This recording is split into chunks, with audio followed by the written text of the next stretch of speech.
Oncólogos médicos, radioterápicos, cirujanos, patólogos, radiólogos, biólogos moleculares y epidemiólogos se dan cita desde hace 11 años en el simposio Abordaje multidisciplinar del cáncer, con el objetivo de ofrecer una actualización de conocimientos mediante la discusión interactiva y multidisciplinar con prestigiosos profesionales de ámbito nacional y también internacional. Hoy contamos en Salud TV con su coordinador y también jefe del Servicio de Oncología Médica del Hospital Universitario Ramón y Cajal de Madrid, Alfredo Carrato. Doctor, muy buenas. Muy buenas. Doctor, 11ª edición de este simposio. Se lleva mucho tiempo hablando de ese abordaje multidisciplinar necesario para el paciente oncológico. ¿Quedan todavía tareas pendientes en este sentido o es algo ya que podemos decir que está totalmente instaurado dentro del Sistema Nacional de Salud? Pues ha sido un gran avance, pero es una realidad que es dinámica y se sigue adaptando a los nuevos tiempos y incorpora cada vez más profesionales que en un principio pues no estaban.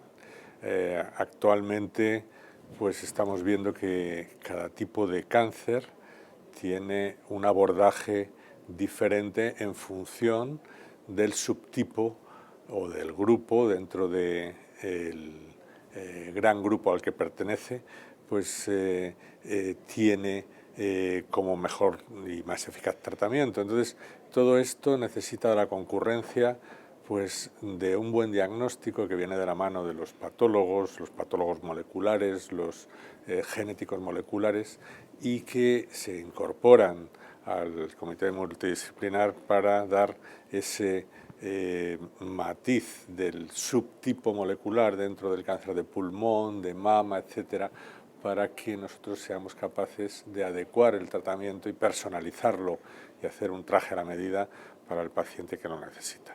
Indudablemente también van a estar los oncólogos radioterápicos, los cirujanos, los especialistas médicos y quirúrgicos que van a estar allí, los radiólogos para interpretar bien las imágenes, ver si es resecable o no resecable, si necesita un tratamiento preoperatorio para hacerlo más resecable y para poder ir dirigiendo de la manera más eficaz posible ese proceso diagnóstico terapéutico que va en beneficio del paciente. En todo este contexto, ¿qué papel juegan las unidades funcionales de atención oncológica al paciente? Es una organización funcional que se lleva a cabo sobre todo en los grandes centros donde se disponen de suficientes recursos y que aunan a los profesionales que están tratando una misma patología.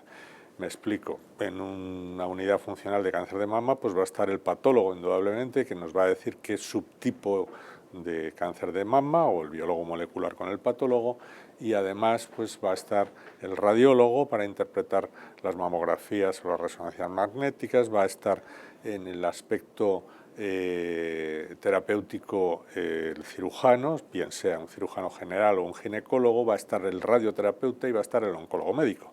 Y del conjunto de ese equipo, el paciente pues va a obtener un único trayecto que va a ser el idóneo para su situación y lo va a hacer en una misma mañana, es decir, no tiene que desplazarse del lugar el paciente porque en el mismo lugar va a ser visto por todos estos especialistas, con lo cual se economizan esfuerzos y la relación entre profesionales y con el paciente pues se hace de una manera muy eficaz. ¿Esto es algo ya totalmente generalizado? ¿Todavía hay diferencias entre los hospitales? Que se establezcan estas unidades funcionales depende de la voluntad de los que las quieran crear y de la autorización de los jefes de servicio que estén implicados en ese comité multidisciplinar, así como de la dirección del hospital. Es más factible en los grandes centros donde hay unas plantillas más numerosas que en centros menos dimensionados donde hay 3 o 4 especialistas que no pueden dar abasto para formar muchas unidades de este tipo. ¿Qué papel juega en todo esto la investigación? ¿Y se le está dando la suficiente importancia hoy en día? La investigación es fundamental, y sobre todo en cáncer. Tenemos muchísimo terreno por recorrer. Y si hacemos una mirada atrás, en las últimas 2 décadas, 3 décadas, hemos cambiado totalmente los tratamientos, hemos ganado muchísimo terreno a la enfermedad y estamos ofreciendo tasas de curación impensables hace 20 años. Y la investigación ha sido la que ha contribuido a ese avance y tiene que estar solapada con la asistencia. Es decir, nuestros pacientes se van a beneficiar de su inclusión en los ensayos clínicos porque van a acceder a fármacos que en un futuro se van a autorizar con esa indicación después de que hayan probado su eficacia en ese ensayo clínico, y la forma que sus pacientes tienen de acceder a esos fármacos que no son accesibles nada más que a través del ensayo clínico, y su beneficio correspondiente pues le va a procurar ese beneficio en supervivencia.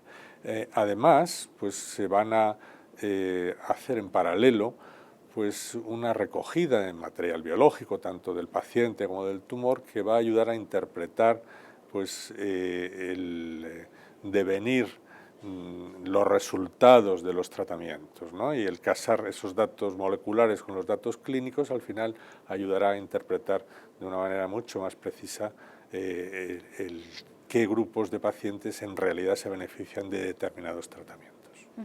En muchas ocasiones esta investigación viene del propio esfuerzo, ¿no?, del profesional. Sí. Quizás no se le reconoce lo suficiente. No se reconoce. Y desgraciadamente tenemos un sistema que es fundamentalmente asistencial. Yo no conozco a ningún gerente que su consejero de sanidad o su director general de hospitales le evalúe por la investigación que lleva a cabo en su centro. Y debería de ser pues algo tan prioritario como la asistencia. Me parece muy bien que los pacientes tengan la mejor asistencia posible, que no haya listas de espera, que no haya camas en los pasillos, que las urgencias se gestionen de manera eficaz, pero esto ya se está haciendo y no puede ser la asignatura pendiente o la última olvidada, porque creo que es fundamental para que nuestro sistema sanitario siga en la cresta de la ola y siga ofreciendo lo mejor a nuestros pacientes. Hablando de ofrecer lo mejor a los pacientes, vienen varias, afortunadamente, moléculas que pueden ser prometedoras en el abordaje del cáncer, moléculas que si llegan a ser fármacos, pues serán fármacos también que encarecerán, ¿no?, el sistema. ¿Es necesario una especie de plan nacional, igual que se ha hecho con el tema de la hepatitis C en cáncer? Pues sí. Es obvio que el precio de los fármacos hoy en día es muy superior al que había hace 20 años, y el desarrollo de los fármacos biológicos, los anticuerpos, los inhibidores de la tirosinquinasa, etcétera, pues es mucho más costoso en su mecanismo de producción industrial, y además los ensayos clínicos son muy numerosos y muy grandes en su dimensión, lo cual pues hace que la inversión sea de miles de millones de dólares o de euros. Entonces ese retorno que está buscando la industria farmacéutica hace que el fármaco se licencie con un precio muy elevado. Los países del primer mundo, y no estamos en el tercero, porque España está entre los países, entre los 5 grandes de la Unión Europea, pues deben de ser previsores, y no hay que inventar nada nuevo. Ya está hecho en Francia, ya está hecho en Reino Unido, ya está hecho en Alemania. Hay unos fondos destinados por el gobierno para que, como cada año se incorporan al arsenal terapéutico pues 3, 4 moléculas nuevas que van a incrementar pues esa supervivencia de los pacientes, para tener esos fondos suficientes y no hacer pues esos periodos de demora excesivos en la incorporación de estos fármacos a la guía farmacoterapéutica de los hospitales, que no van a beneficiar a los pacientes cuando sí lo están haciendo en otros países. Esta previsión creo que es importante, pero debería existir previamente esa sensibilización en el gobierno, y que no fuese el Ministerio de Sanidad, a pesar de ser el que más recursos maneja, pues un ministerio de segunda categoría, ¿no?, donde van pues personas que a veces pues, no tienen esa cualificación como se le exige a un ministro de Economía que sepa de económicas, pues a veces pues, se debería de exigir a una persona que va al Ministerio de Sanidad pues, que esté formado en sanidad para que lo gestione de manera adecuada. Pues no es así muchas veces, y eso pues, es un botón de muestra de que somos un ministerio de segunda a pesar de manejar unos presupuestos desorbitados. De hecho, bueno, el actual director general de Farmacia y de Cartera de Servicios, Agustín Rivero, comentaba recientemente que este tema de la innovación, de la incorporación de nuevos fármacos a la cartera de servicios debía ser una cuestión de debate de Estado, o sea, Sí. que ya debía exceder un poco el ámbito sanitario para llegar a la sociedad incluso, ¿no? Correcto, pero ahí tenemos un problema y una realidad que se impone. España está dividida en 17 comunidades autónomas y las transferencias en sanidad son completas y llega un presupuesto a la comunidad autónoma y la comunidad autónoma es soberana para ponerse a construir ambulatorios o para dedicarse a financiar fármacos innovadores. Y o lo paga el gobierno directamente mediante ese fondo destinado a los fármacos innovadores que puede venir directamente del Ministerio de Hacienda, o no hay otra fórmula porque las desigualdades entre comunidades autónomas es manifiesta. Hay fármacos que están prescribiéndose en unas comunidades autónomas y en otras no. Entonces esto debería de ser algo a mejorar mediante pues esa en fin, esa estrategia que debe de consensuarse en el Consejo Interterritorial para que todas las comunidades autónomas gocen de los mismos medios en cuanto a fármacos, en cuanto a tecnología sanitaria, para que los pacientes tengan las mismas oportunidades. Excediendo ya de nuestras fronteras, ¿esto se podría de alguna forma trasladar a nivel europeo? ¿Hacer una especie de plan o similar Sí, sería ideal. Entre los países europeos? Sería ideal y nos ayudaría mucho a todos. Creo que no hay nada imposible y solo hace falta voluntad y ponerse a dar el primer paso al respecto. Pero sería ideal que hubiese pues, un sistema de atención al ciudadano al margen de los vaivenes políticos y que fuese más homogéneo dentro de la Unión Europea. Bien es verdad que el sistema público sanitario en España es, por sus características y por su tradición histórica, pues un sistema que no se reproduce en otros países donde hay un porcentaje mayor de sanidad privada, de compañías privadas de salud, etcétera, etcétera, que conviven con los sistemas públicos y hay hospitales públicos que hacen medicina pública y medicina privada, en fin, son distintas formas de gestionar de manera eficiente los recursos sanitarios que existen, ¿no?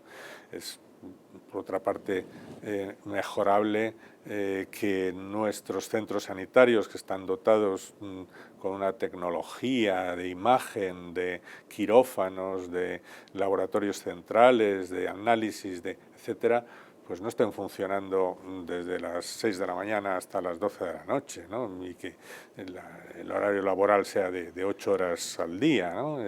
Habría que intentar sacarle pues, más productividad a las instalaciones que tenemos para disminuir el coste final que todos tenemos que pagar con nuestros impuestos.